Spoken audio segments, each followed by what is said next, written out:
Number 7, we have a public hearing for the extension of the Crossings Lighting District. I approve the publication of Richard Keene of the Eagle newspapers and notification of the deed published. Approve the posting from Town Clerk Tracy M. Costelman that the notice is posted on the bulletin board at the proper time. Do we have a representative from National Grid? My name is Dave Patino. I'm just here for the proposal. If anybody has any questions, hopefully I can answer them for you. The crossings is going to be the same lights that exist currently in there now. It's just going to be an extension of 25 more lights with one additional light added on Island Road that light up the entrance to the crossings. After that, it's basically the same lights that you currently have in the first part of the crossing now. The per parcel cost will be $139.25. Estimate, excuse me. And there's no doubt that it will probably go up. I just want to make that clear, because we had one of these once before, and somebody said, oh, I thought that was going to be the same price forever, and it's not how it works. I'll open the public hearing at this time and solicit comments from those who are in favor of the lighting district.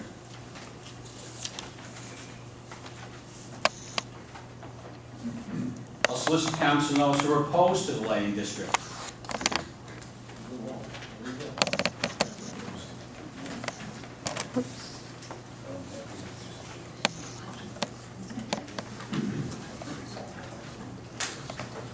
Give me your name and address, please.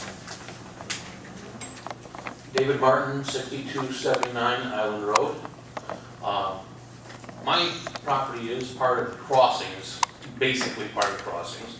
It was named as part of the Crossings, but it's out on Island Road, away from the Crossings. The only thing I do is look down over the Crossings. And I guess I have a problem with it, because the lights aren't going to do me any good. You're basically in the same situation that Mr. Joss is.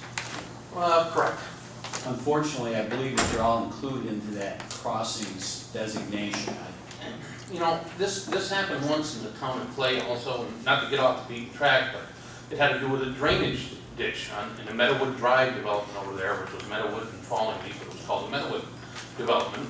And a group of people got together within the development and wanted to have a drainage swale, have culverts put in it, covered, and the town made all kinds of agreements, and they agreed to do it. Now, of course, there were a number of people that didn't have a problem with the drainage swale, and they were very easily able to move them out of that, the cost factor for that, because it had no effect. And fortunately, I was one of those people, but there were probably maybe only 7 or 8 houses in that 53 or 54 tract development, house development, that were able to be moved out of there because they didn't have a drainage swale problem and weren't part of that. So, I'm just saying, there's 3 houses, unfortunately, well, there's 4 with Randy. Okay, there's 4 houses out there, and there's a couple, I can tell you the people on both sides of me, had expressed they could not be here at this time, to say anything, but because they're both working. But they have a problem with it also. They're not going to get any value out of it either. And it's just one of those things that they had to do something with the property up on Island Road. What do? You make it the crossings.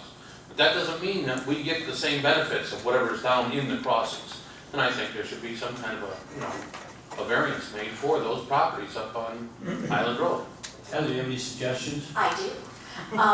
When you are creating the district, one of your obligations is to ensure that every property included within the district is benefited by the improvement. If in taking a look at that map, it doesn't appear to you that those properties are going to be benefited by the improvement, you can exclude them from the district. They don't. I agree with you. Yeah, I mean, I yeah. voted already. I agree too, because I was looking at it and thinking, why are these 4 people being charged? If you way do over us, there then at you'll the have to end do of the everybody line. out there on Island Road too at the same time. You're part of the crossing, but you aren't going to benefit. Right, absolutely. Right. And that's why I bought that property, because I didn't want to be down inside. What I'm going to need from the board is just if you can let me know which either 2 or 3 properties it is, looking at the map, that should not be included. There's an attachment to your resolution that you may use to approve this that includes all of the parcels. We'll just eliminate those parcels from the list of included parcels because you're finding that they are not benefited. Now, the by number's gonna improvement. change a little The bit. number, you're correct, because we're dividing the overall cost by a lesser number of parcels, Correct. albeit only a few. The cost per parcel for everybody else will probably go up slightly. So basically, what we can do is we can pass a resolution that excludes the 4 houses on Island Road. Well, as there is a light right, I believe, at the entrance of the development. I'm not sure if that one is going to benefit any one of those parcels, but you should take a look at that. Well, I believe that's the one that's at the intersection. Correct. Now, whether or not that benefits any one of those 4 parcels, you need to take into consideration. Do you know what I mean? Right. Any other Well, questions I think that light has to do with the safety issue of the intersection? and at the intersection. But the individual homes on Island Road are not gonna be benefited from all That those parcel on the lights. corner is Randy, and he did come in this afternoon.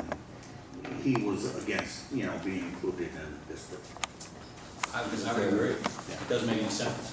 No, I also own the property on the corner across from Randy, which, again, that's another one that's, we haven't built on it yet, but, it is one that, I don't know, the value, I Is don't the know. monument on that one? Pardon? Is the monument?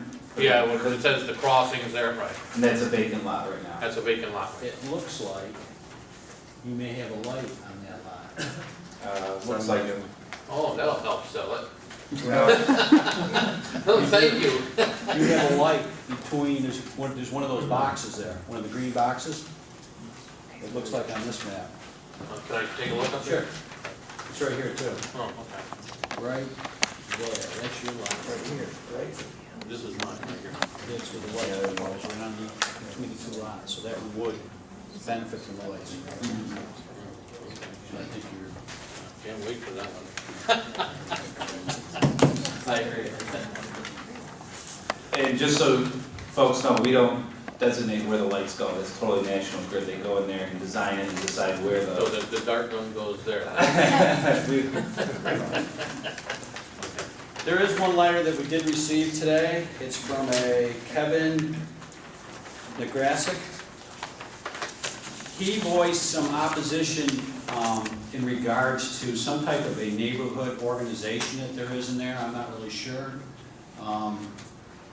We do not get involved with neighborhood organizations or associations or anything like that. We have nothing to do with that. It's amongst all the neighbors. But his one comment is that as far as the lights are concerned, he's against it. So I just wanted to bring that up so that, he was represented.